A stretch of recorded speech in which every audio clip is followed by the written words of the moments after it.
کھیل کھیل کے بھی T20 کھیلنا نہ آیا، رسو ہوئے پھر ناکام، کی آندھی ریت کی دیوار ثابت ہوئی۔ جوش بٹلر نے خوب جوش دکھایا، انگلینڈ کے بالرز کی شاندار کارکردگی۔ T20 کس کے نام؟ السلام علیکم، میرا نام ناصر علی ہے، آپ دیکھ رہے ہیں کرکٹ انالسٹ ود ناصر۔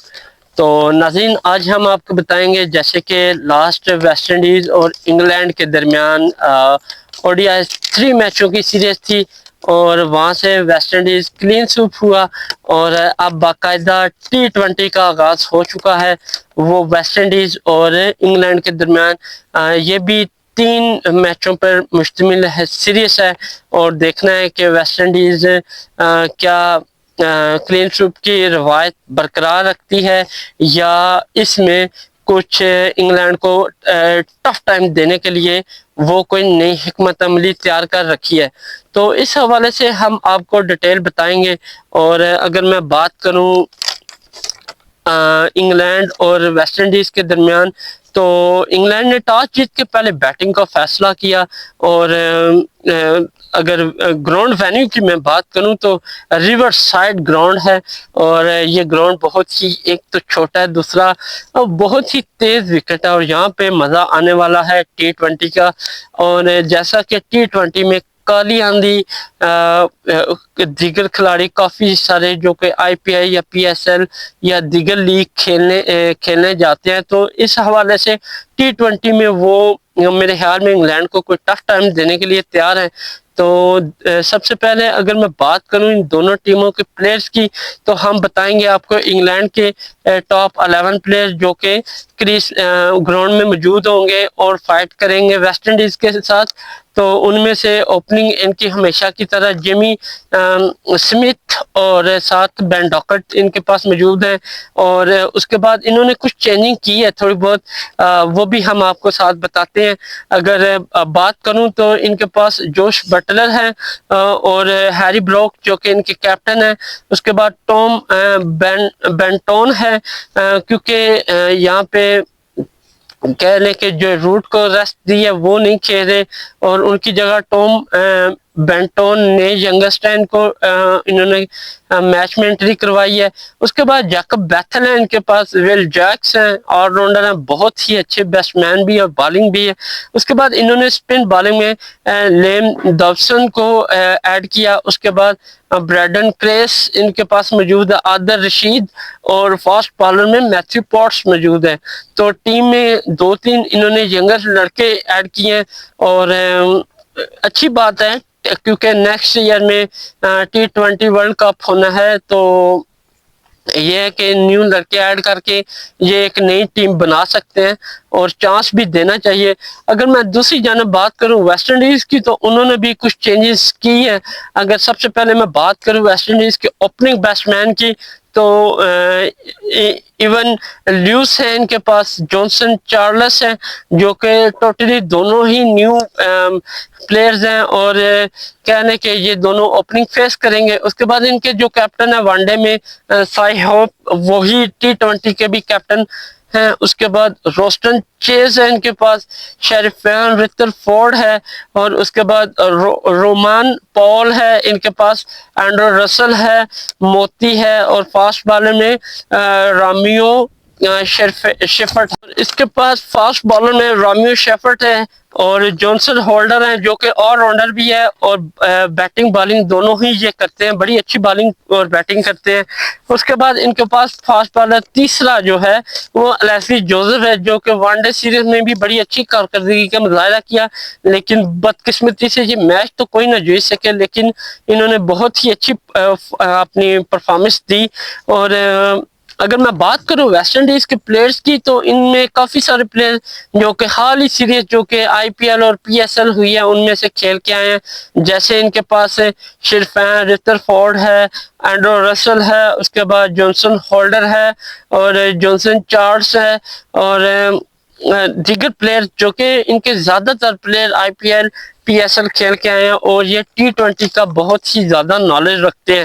تو دیکھنا ہوگا ویسٹ انڈیز انگلینڈ کے خلاف انگلینڈ کو ان کے ہوم گراؤنڈ میں ٹف ٹائم دینے کے لیے تیار ہے، پھر خود ہی شکست کا شکار بنتے ہیں. تو اگر میں فرسٹ اننگ کا بات کروں انگلینڈ کی، تو انگلینڈ کا فرسٹ اننگ میں کیا لیں جیمی اسمتھ اور بین ڈاکٹ کے درمیان کچھ خاص لانگ پارٹنرشپ نہ رہی، اور بین ڈاکٹ آتے ہی پویلین گئے، انہوں نے جسٹ 1 رن بنائے اور وہ رومیو شیفرڈ کا شکار ہوئے اور یہ ارلی ہی پویلین چلے گئے، اور ویسٹ انڈیز کو ایک بڑی کامیابی ملی اور اوپننگ کہہ لیں کہ سٹارٹ کو گرانے میں رومیو شیفرڈ نے بہت اہم کردار ادا کیا.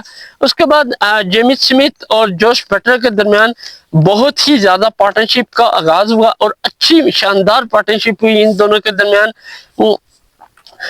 کہہ لیں کہ جیمی اسمتھ کچھ زیادہ رنز تو نہ بنا سکے، لیکن جوش بٹلر کا انہوں نے خوب ساتھ دیا، اور میرے خیال میں ان دونوں کے علاوہ کوئی اور بیٹسمین بھی انگلینڈ کا نہیں چل پایا. اگر جیمی اسمتھ کی بات کروں تو جوش بٹلر کا 38 رنز پر انہوں نے ساتھ چھوڑا اور رومیو شیفرڈ کے بال پہ پویلین گئے.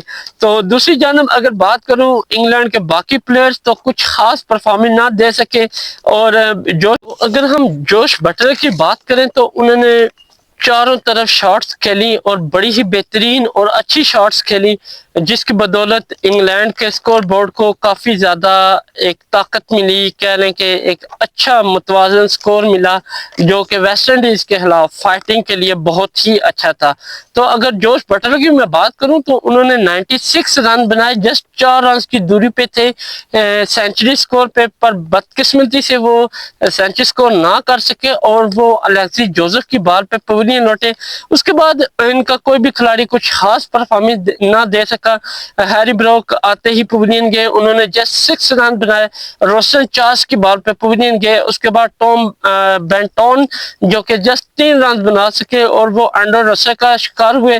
اس کے بعد جیکب بیتھل جو کہ 23 رنز بنا کر کریز پر موجود رہے اور ناٹ آؤٹ رہے، ان کا ساتھ دے رہے تھے ول جیکس، اور وہ 9 رنز پہ رن آؤٹ ہو گئے اینڈر رسل کی بال پہ. اور یوں اگر انگلینڈ کے مجموعی ٹاپ سکورر کی میں بات کروں تو جیمی اسمتھ 38 رنز پر ٹاپ پہ رہے. اس کے بعد جوش بٹلر جسٹ 4 رنز کی دوری پہ تھے سینچری سکور پہ، وہ 96 رن بنا کر ٹاپ سکورر ہے. اس کے بعد ان کے جیکب بیتھل تھے، وہ 23 رنز بنا کر ناٹ آؤٹ رہے، اور یہ ٹاپ 3 سکور میں سے جو کہ ٹاپ 3 پلیئر جو کہ اچھا سکور بنا سکے. باقی کوئی بھی پلیئر ان کا کچھ خاص پرفارمنس نہ دے سکا، اور ویسٹ انڈیز نے کافی انگلینڈ کے بیٹسمین کو دباؤ میں رکھا، لیکن ان کے پاس کہہ لیں کہ جوش بٹلر وہ ان کے قابو نہیں آیا، کیونکہ انہوں نے ون ڈے میں ان کو کھیلا ہوا ہے اور ان سارے بالرز کو وہ جانتے ہیں کہ یہ کہاں پہ بال کرواتے ہیں اور کہاں پہ شاٹ لگانی ہے. تو وہ کافی سینئر بالر ہیں، انہوں نے بڑی اچھی کارکردگی کا مظاہرہ کیا. اگر میں انگلینڈ کے اوور آل بیٹنگ کی بات کروں تو انہوں نے 20 اوور مکمل کھیلے اور 188 رنز بنائے اور ان کے 6 کھلاڑی پویلین گئے. اگر میں بالنگ کی بات کروں ویسٹ انڈیز کے، تو ویسٹ انڈیز کے بالر نے کہہ لیں کہ ٹوٹل اس اننگ میں 12 رن ایکسٹرا دیے. اس کے بعد رومیو شیفرڈ نے 2 کھلاڑیوں کو آؤٹ کر کے ٹاپ وکٹ ٹیکر ہے، اور اس کے بعد الیکسی جوزف، روسٹن چارلس اور اینڈر رسل نے ایک کھلاڑی کو پویلین بھیجا. تو یوں ویسٹ انڈیز کے لیے کہہ لیں کہ 188 رن بنانا مشکل نہیں ہے، کیونکہ ان کے پاس لانگ ہٹنگ والے بیٹسمین موجود ہیں. لیکن سیکنڈ اننگ کا جب آغاز ہوا تو ان کی ہمیشہ کی طرح جو کہہ لیں کہ اوپننگ فیز تھا وہ بالکل ایک لو ثابت ہوا اور کافی پریشرائز میں وہ کھیلتے رہے، اور اسی بدولت کہہ لیں کہ پوری ٹیم ہی کچھ بہتر پرفارم کرنے سے قاصر رہی اور ایک کے بعد ایک پویلین جاتا گیا. اگر میں بات کروں ایون لوس کی اور جانسن چارلس کی، تو انہوں نے اوپننگ فیس کی، لیکن ان دونوں کے درمیان زیادہ دیر پارٹنرشپ نہ ٹک سکی. اور جانسن چارلس میں اوپننگ کی بات کروں ایون لوس کی تو انہوں نے 39 رن بنائے، جیکب بیتھل کا وہ شکار ہوئے. اس کے بعد جانسن چارلز کی بات کروں تو 18 رنز بنا کر لیم ڈاوسن کی بال پہ پویلین لوٹے. اس کے بعد کوئی بھی پلیئر ان کا خاص کارکردگی کا مظاہرہ نہ کر سکا، چاہے اینڈر رسل ہو یا ان کے کیپٹن سائی ہوپ. اگر میں سائی ہوپ کی بات کروں تو وہ جسٹ 3 رنز بنا کے میتھیو پورٹس کا شکار ہوئے. اس کے بعد رسٹن چارلز 24 رنز بنا سکے. انہوں نے کچھ مزاحمت کرنے کی کوشش کی، لیکن انگلینڈ کے بالرز نے ان کو بولا کہ نہیں، ہمارے گراؤنڈ میں اور وہ بھی ہمارے ہوم گراؤنڈ میں آپ اگر رنز کی کوشش کریں گے تو ہم آپ کو آگے نہیں جانے دیں گے. اور یہ 24 رنز ہی بنا سکے اور لیم ڈاوسن کے بال پہ پویلین لوٹ کے.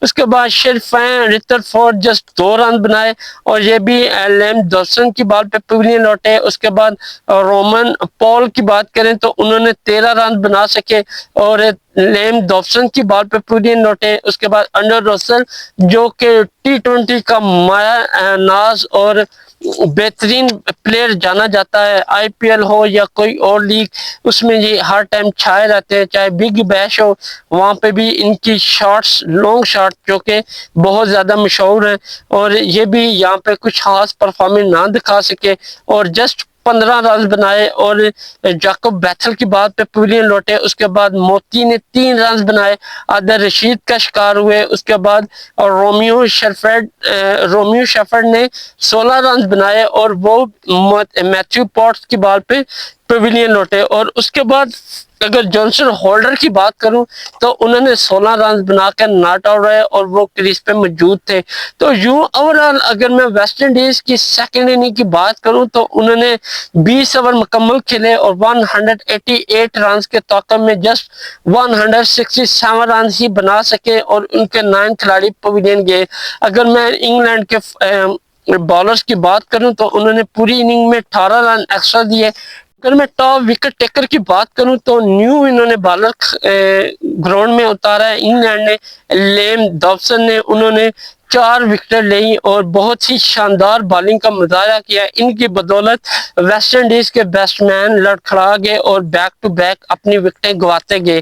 اور اس کے بعد میتھیو پورڈ نے 2 کھلاڑیوں کو آؤٹ کیا، عادل رشید نے 1، جیکب بیتھل نے بھی 1 کھلاڑی کو پویلین بھیجا. یوں انگلینڈ بآسانی 21 رن سے first T20 match West Indies سے جیت چکا ہے. اور اگر میں پلیئر آف دی میچ کی بات کروں تو 4 وکٹس اور 20 رن دیے لیم ڈاوسن نے اور شاندار بالنگ کا مظاہرہ کیا اور man of the player of the match کا ایوارڈ لے اڑے. یوں ویسٹ انڈیز کو 3 میچوں T20 سیریز میں 1-0 کی برتری انگلینڈ کو حاصل ہو چکی ہے اور ویسٹ انڈیز کو اس میچ میں بھی شکست کا سامنا کرنا پڑا اور وہ انگلینڈ کے آگے ٹوٹلی بے بس نظر آئے.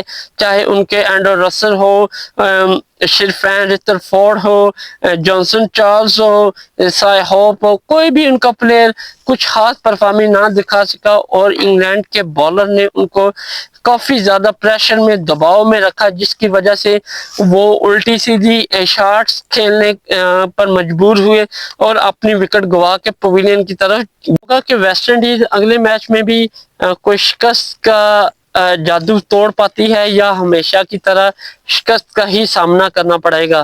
تو امید تو ہے کہ ویسٹ انڈیز نیکسٹ T20 جیت کے کچھ عزت اپنی لاج رکھ لے گی اور دیکھنا ہوگا کہ سیکنڈ T20 میں ویسٹ انڈیز کیا پرفارم کر پاتی ہے. تب تک کے لیے اجازت دیں، اللہ حافظ، ملتے ہیں نیکسٹ ویڈیو میں.